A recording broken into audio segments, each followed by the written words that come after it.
Halo Kumaha Damang, saatnya Anda menyimak berita Bandung bersama saya Tabita Putri.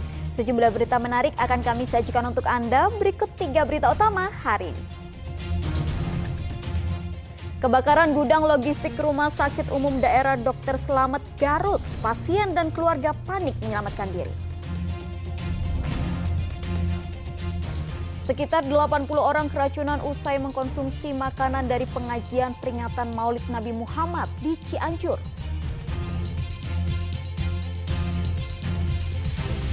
Dampak krisis air, warga Cimahi mendatangi langsung instalasi pengolahan air minum PDAM Tirta Raharja.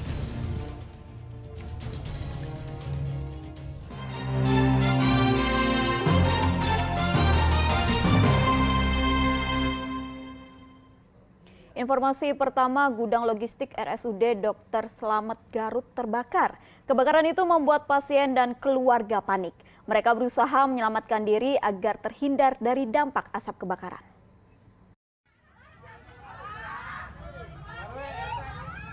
Asap tebal membumbung tinggi dari salah satu bangunan di Rumah Sakit Daerah Dr. Slamet Garut Minggu sore.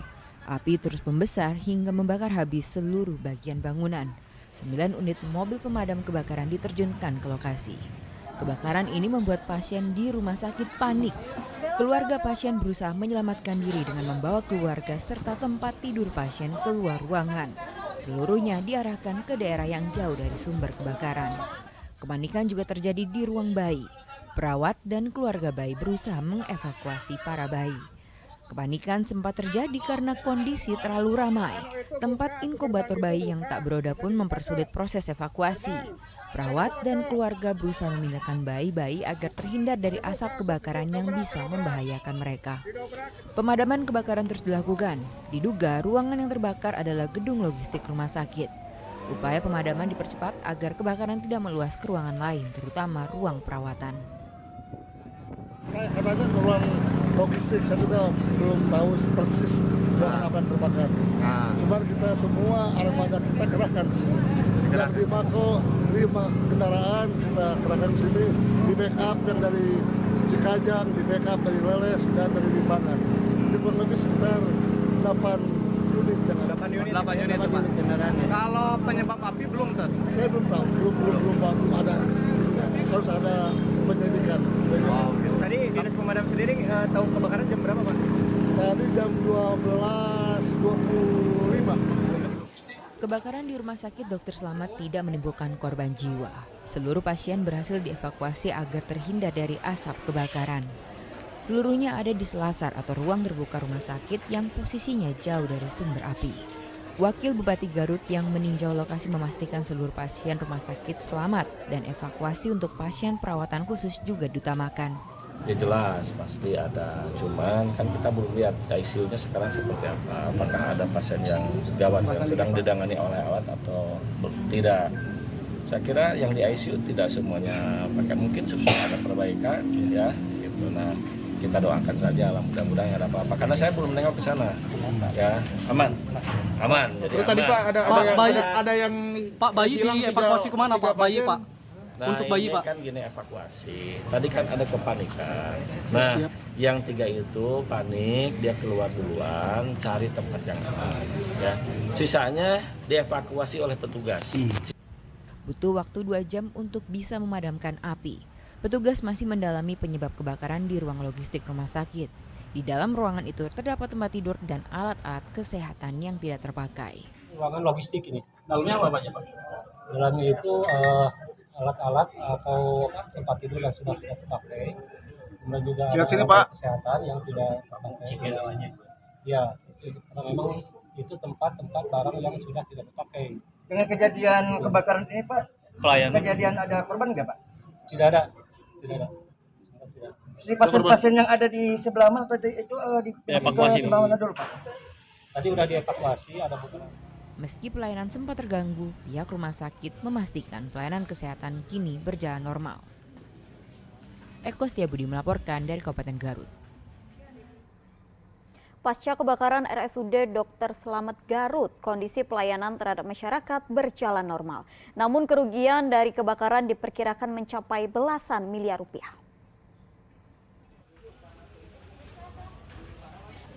Kembali seperti biasa, seperti inilah pelayanan di Rumah Sakit Umum Daerah Dr. Slamet Garut usai kebakaran pada hari Minggu kemarin. Antrean pasien poliklinik dan rawat jalan terpantau ramai. Semua pelayanan berjalan seperti biasa. Ini untuk rawat apa ini, Bu? Rawat jalan. Untuk rawat jalan ya. Jadi masuk. Nah, tidak terganggu ya, Bu ya? Insya Allah terganggu. Ya. Siap. Begitupun dengan pasien yang kemarin dievakuasi kini sudah kembali ke ruangan mereka masing-masing. Sementara itu lokasi kebakaran terpasang garis polisi. Akibat kebakaran di ruang logistik diperkirakan rumah sakit merugi hingga belasan miliar rupiah. Hal ini disebabkan karena beberapa alat kesehatan yang baru masih tersimpan di dalam gudang juga ikut terbakar. Ini mencapai belasan miliar rupiah. Kerugian. Iya, karena beberapa ada komputer, ada beberapa barang. Alkes masih baru atau Alkes bekas? Alkes yang baru, baru mau ada Alkes yang baru. Yang baru belanja gitu? Yang baru belanja, yang baru sini kan baru 2 hari datang. Oh gitu. Berapa nilainya? Itu yang di mana, Pak? Sebenarnya ya itu di situ. Ya, nilainya berapa ya? Miliaran itu, yang belasan miliar. Oh, belasan miliar. Oke. Beda aja ada 30 ada berapa ya. Nah, ini mungkin siang ini. Nanti Pak Sekda akan memberikan keterangan siang ini lah, siang ini sudah tadi malam sudah rapat kita yang dicatat, nanti mungkin Pak Sekda akan menerima. Kalau kondisi pelayanan sendiri, Pak? Pelayanan normal, pasien yang pasien dirawat. saya kira kemarin kan juga saya di sana agak lama dan mereka hanya sebenarnya nggak ngelihat apa-apa. Cuma yang di luar keluarganya lihat api yang begitu, karena di api lagi menyala. Terus sama damkar ini kan jadi asap membumbung tinggi. Diketahui gudang logistik yang terbakar adalah bangunan lama yang tidak memiliki hidran untuk antisipasi kebakaran. Kedepannya Pemda akan mengevaluasi ulang sistem keamanan rumah sakit agar hal serupa tidak terulang. Eko Setiabudi melaporkan dari Kabupaten Garut. Puluhan warga di Kecamatan Cilaku, Kabupaten Cianjur mengalami keracunan usai mengkonsumsi makanan yang dibagikan dari pengajian peringatan Maulid Nabi Muhammad. Umumnya warga yang keracunan mengalami pusing, muntah-muntah hingga diare.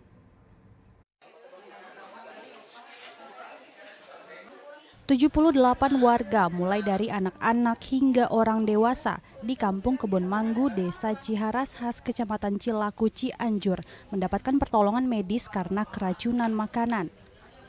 Warga mengalami gejala keracunan makanan setelah makan nasi besek yang dibagikan dalam acara pengajian peringatan Maulid Nabi Muhammad. Warga mengalami nyeri perut, pusing, mual muntah hingga diare. Makan besek habis ya, terus puyeng kita waktu jam 3:30 saya muntah-muntah puyeng, buang air besar. Hingga hari ini jumlah warga yang keracunan bertambah 3 orang menjadi total 81 warga.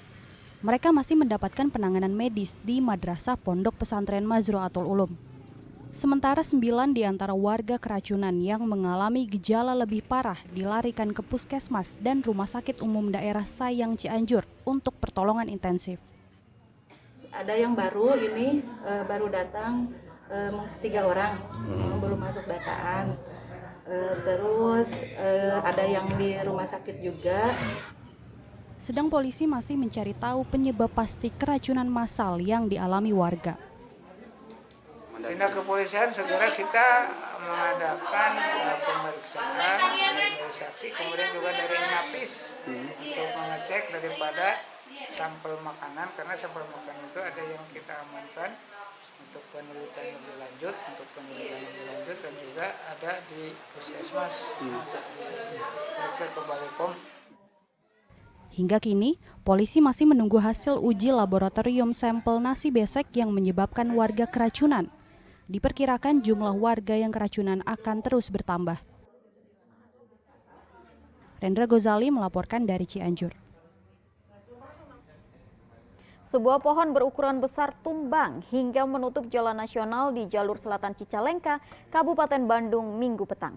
Tak ada korban jiwa dalam peristiwa ini, tetapi akses jalan dari Garut menuju Bandung lumpuh.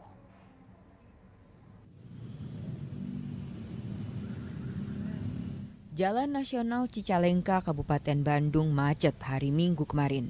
Antrean panjang hingga 3 km ini terjadi lantaran pohon besar tumbang dan menutup badan jalan di Simpang Parakan, Muncang. Tumbangnya pohon jenis angsana ini membuat jalur selatan yang padat di akhir pekan menjadi tersendat. Petugas akhirnya memotong pohon sepanjang 15 meter ini untuk mengurai kemacetan. Butuh waktu lebih dari 1 jam untuk menyingkirkan pohon dari badan jalan. Tim SAR Bandung menduga kondisi pohon sudah termakan usia dan lapuk sehingga mudah tumbang. Yang kurang lebih sekitar 70 sampai 100 sentian lah. Oh, lebarnya itu gede ya. Tingginya berapa sih pohonnya? Gimana? Pohonnya tingginya berapa?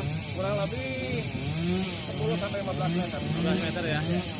Ini sempat ada angin atau tiba-tiba roboh kayak gitu? Nah, kalau untuk angin yang terlalu besar nggak ada, Pak. Ini biasa-biasa saja. Cuman ya itu tadi faktornya salah satunya kondisi pohon sudah mulai rapuh. Udah rapuh ya. Terlalu tua. Ini nggak ada nimpa apa-apa? Alhamdulillah untuk korban tidak ada. Cuman arus lalu lintas dari arah Cicalengka ke Rancaikek terhambat. Arus lalu lintas ya ketutup berarti. Iya. Ya. Tidak ada korban jiwa dalam peristiwa ini. Namun arus lalu lintas dari arah Garut menuju gerbang tol Cileunyi dialihkan sementara ke jalan bypass Cicalengka agar tidak ada penumpukan kendaraan yang lebih parah. Warga yang melintas diharapkan waspada mengingat banyak pohon serupa di sekitar jalan lintas selatan. Muhammad Abbas melaporkan dari Kabupaten Bandung.